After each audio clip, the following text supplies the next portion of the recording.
तो हमें इस जो चैनल से जुड़ने के लिए सब्सक्राइब करें, लाइक करें और शेयर करें। आज हम ग्रामीण विकास के कुछ क्वेश्चन पढ़ेंगे, कुछ सामान्य ज्ञान के भी रहेंगे इसमें, ठीक है, जो लेखपाल के लिए अति महत्वपूर्ण क्वेश्चन है, ठीक है। तो पहला हमारा प्रश्न है कि कौन सी उपभाषा राज्य के पश्चिमी भागों रोहिलखंड और ऊपरगिरी दोआब में बोली जाती है। तो ये है खड़ी बोली। खड़ी बोली है जो दिल्ली के आसपास ग्रामीण क्षेत्रों, पश्चिमी उत्तर प्रदेश, दक्षिणी उत्तराखंड और राजस्थान में बोली जाती है। भारत के इस भौगोलिक क्षेत्र को परंपरागत रूप से दोआब के रूप में जानते हैं। तहसील स्तर पर सरकारी निकायों को क्या कहा जाता है? तो अगर तहसील स्तर की बात करेंगे तो सरकारी निकायों को हम पंचायत समिति कहते हैं। जो सरकारी निकाय होंगे जो सरकारी निकाय होंगे तहसील स्तर पर, उनको हम क्या बोलते हैं? पंचायत समिति, ठीक है। अगला प्रश्न है 2011 की जनगणना के अनुसार उत्तर प्रदेश का सबसे अधिक जनसंख्या वाला शहर कौन है?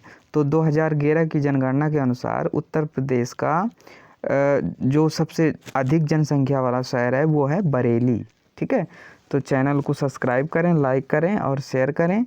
अगला प्रश्न है हमारा, उत्तर प्रदेश के निम्नलिखित शहरों में से किसमें पीतल उत्पादन का अधिकतम निर्यात किया जाता है? जो उत्तर प्रदेश का निम्न जो शहर दिए हुए हैं, इनमें से किस शहर में पीतल का अधिकतम उत्पादन किया जाता है? तो ये है उत्पादन या निर्यात किया जाता है। तो ये है मुरादाबाद, ठीक है। मुरादाबाद में अधिकतम निर्यात किया जाता है। उत्तर प्रदेश कितने जिलों में विभाजित है? तो ये विभाजित है हमारा 75 जिलों में क्या है? उत्तर प्रदेश विभाजित है। अगला प्रश्न है, अंबेडकर रोजगार योजना AVERY के अंतर्गत परियोजना की इकाई की लागत कितने से कम नहीं होनी चाहिए? ठीक है, तो इसकी नहीं होनी चाहिए 50,000 से कम नहीं होनी चाहिए।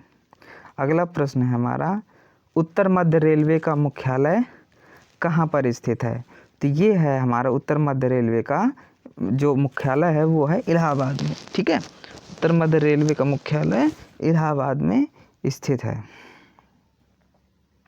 अगला प्रश्न है, भारत में स्थित किस शहर को विश्व का सबसे पुराना शहर माना जाता है?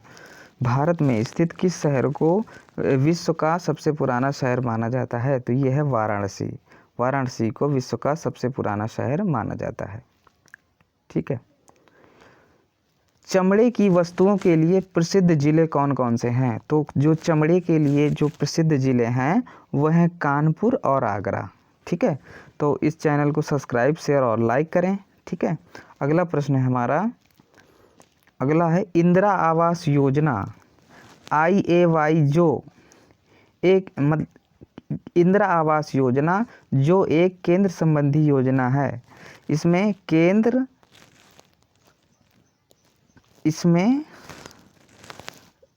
केंद्र का राज्य सरकार के साथ लागत से विभाजन अनुपात क्या है?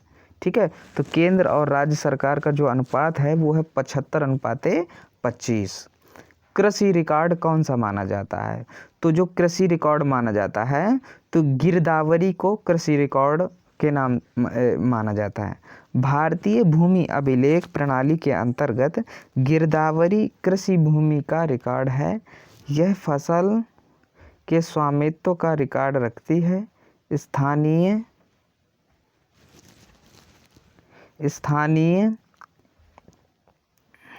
जमींदारों को यह सुनिश्चित करना चाहिए कि गिरदावरी उसके नाम पर हो, अन्यथा यदि कोई व्यक्ति एक लंबे समय से भूमि पर खेती कर रहा है तो वह अपना दावा कर सकता है। परिणाम स्वरूप भूमि के स्वामित्व को लेकर झगड़ा हो सकता है। अगला प्रश्न है, एक बिस्वा का 1 बीघा से क्या अनुपात होता है? तो ये होता है 1:20। अगला प्रश्न है कि 1 एकड़ कितने वर्ग गज के बराबर होता है? तो ये होता है 4840 वर्ग गज के या 43,560 वर्ग फुट के, लगभग 4045 वर्ग मीटर के बराबर होता है। अगला प्रश्न है NREGP का पूर्ण रूप क्या होता है? तो ये होता है राष्ट्रीय ग्रामीण रोजगार गारंटी कार्यक्रम। भारत सरकार ने सितंबर 2005 में भारतीय राष्ट्रीय ग्रामीण रोजगार गारंटी अधिनियम NREGP पारित होने के बाद 2 फरवरी 2006 को इसकी शुरुआत की थी। अगला प्रश्न है उत्तर प्रदेश की प्रमुख व्यावसायिक फसल क्या है? तो उत्तर प्रदेश की जो प्रमुख व्यावसायिक फसल है वो है गन्ना। ठीक है, गन्ना उत्तर प्रदेश की सर्वाधिक महत्वपूर्ण नकदी फसल है। उत्तर प्रदेश उप उष्णकटिबंधीय क्षेत्र में सर्वाधिक गन्ना उत्पादक राज्य में गेहूं, चावल, दाने, तिलहन और आलू यहाँ की अन्य प्रमुख फसलें हैं।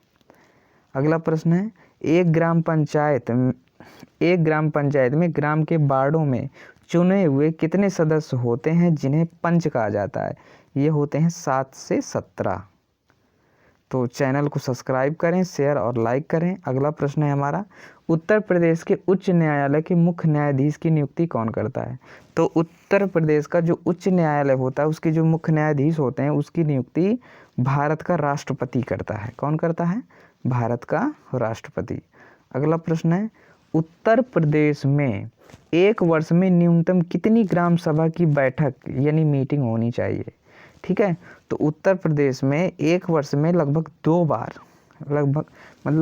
बार बैठक होनी चाहिए। उत्तर प्रदेश पंचायती राज अधिनियम के अनुसार प्रत्येक ग्राम सभा को एक वर्ष में 2 बार बैठक करना होगा।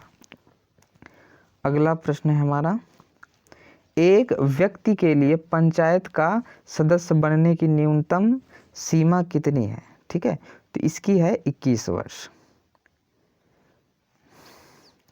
मनरेगा के अंतर्गत सामग्री संगठन के मामले में केंद्र और राज्य सरकारों द्वारा किए गए निधिकरण का अनुपात क्या होता है? तो ये होता है 75:25। अंडा उत्पादन में भारत का विश्व में कौन सा स्थान है? तो ये है तीसरा। अंडा उत्पादन में विश्व में भारत का तीसरा स्थान है। चाय निर्यात के मामले में विश्व में अग्रणी देश कौन है? तो ये चाय निर्यात की अगर क्षेत्र में बात करें तो इसमें अग्रणी देश श्रीलंका है। तो चैनल को सब्सक्राइब, शेयर और लाइक करें। अगला प्रश्न है हमारा विश्व का सबसे बड़ा अफीम उत्पादक देश। विश्व में जो सबसे बड़ा अफीम उत्पादक देश है वो कौन है? तो वो है अफगानिस्तान। यह 87% उत्पादित करता है।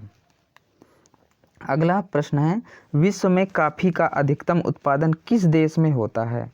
विश्व में जो कॉफ़ी उत्पादन होता है वो विश्व में कॉफ़ी का अधिकतम उत्पादन किस देश में होता है? तो ये होता है हमारा कहाँ पे? ब्राज़ील में।